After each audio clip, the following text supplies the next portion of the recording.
previous speaker who's a lawyer, I'm an epidemiologist. So does anybody know what an epidemiologist does? Good. What do we do? The study of disease. We what? The study of disease. You have your hand in front of your mouth. Say that again. The study of disease. The study of diseases. That's exactly right. Basically, we count dead people. You know. So, but you could learn a lot from dead people, sick people. Basically, you could figure out how not to get sick. I was just diagnosed with diabetes, so you all should not eat as many mac ribs as I have eaten. You know, you should be a little bit more careful with your diet. I've spent too many years, too many nights, staying up all night and drinking coffee and eating hamburgers, and now I'm going to pay for it. So, let's see. I'm going to talk about health disparities, very similar to the previous speaker, except that, what epidemiologists tend to do is focus on questions. Which reminds me, if you want the article on the change in health status as African immigrants come to the United States, it's Jimmy Collins and Dick David at Chicago.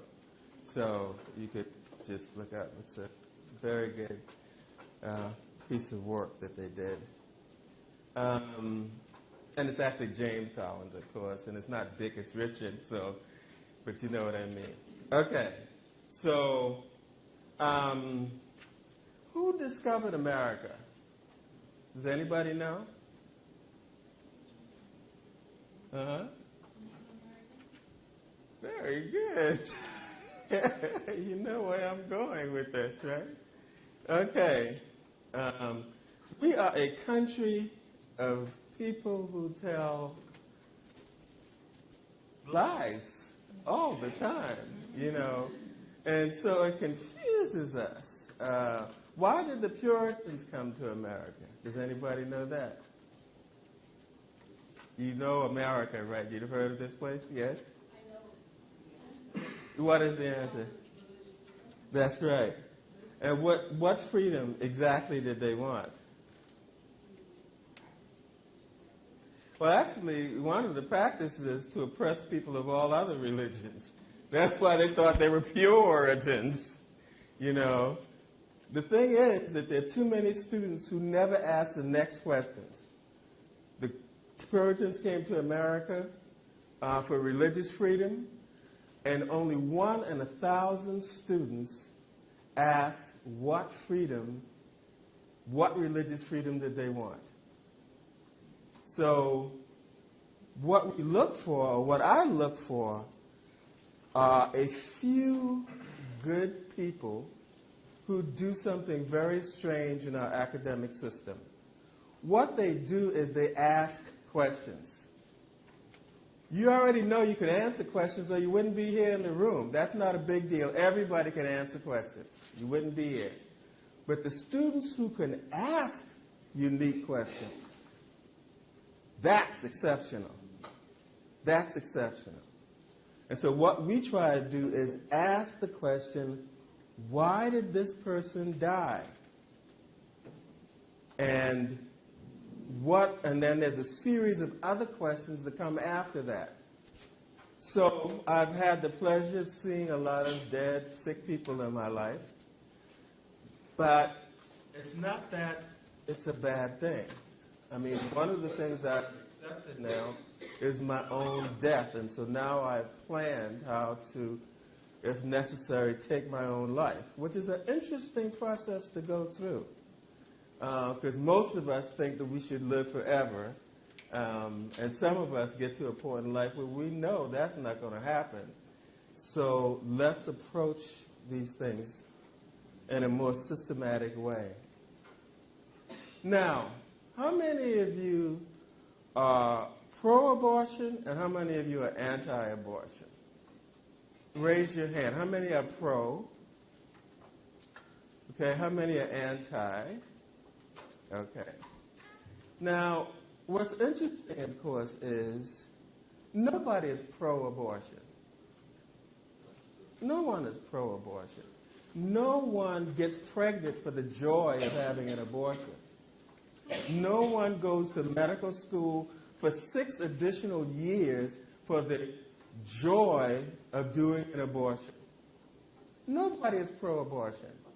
What you could do in a country is set up dynamics that makes absolutely no sense, and people will fall for it time and time and time again because they don't think of the next question.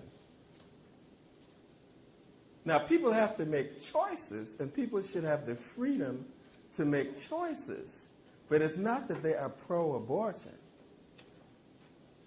I've seen abortion. No one is pro-abortion. But people have to make hard decisions, and some people think they have a right to dictate to other people whether they have an abortion or not, just like there are some people who believe they have a right to decide for me whether I could take my own life. And this is, as I have explained to my students, my expectation to do this. I am amazed at the number of students who believe they have a right to tell me that I don't have a right to take my own life. It's amazing to me. The arrogance of it amazes me, you know. But that's one of the good things about being young and being a student, is that you could believe that which you know is everything there is to know, because you don't know enough about what you don't know. That's the struggle.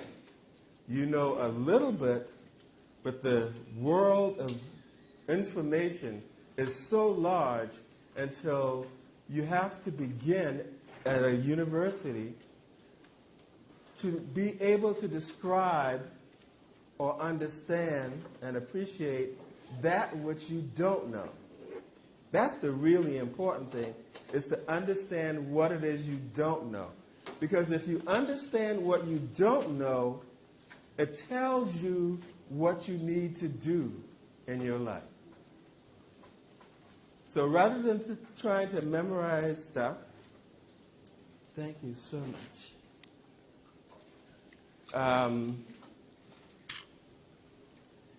It is much more important, in my opinion, to be able to think about what it is you don't know. Of course, that's not what I'm going to talk about. I'm going to talk about what we think we know. So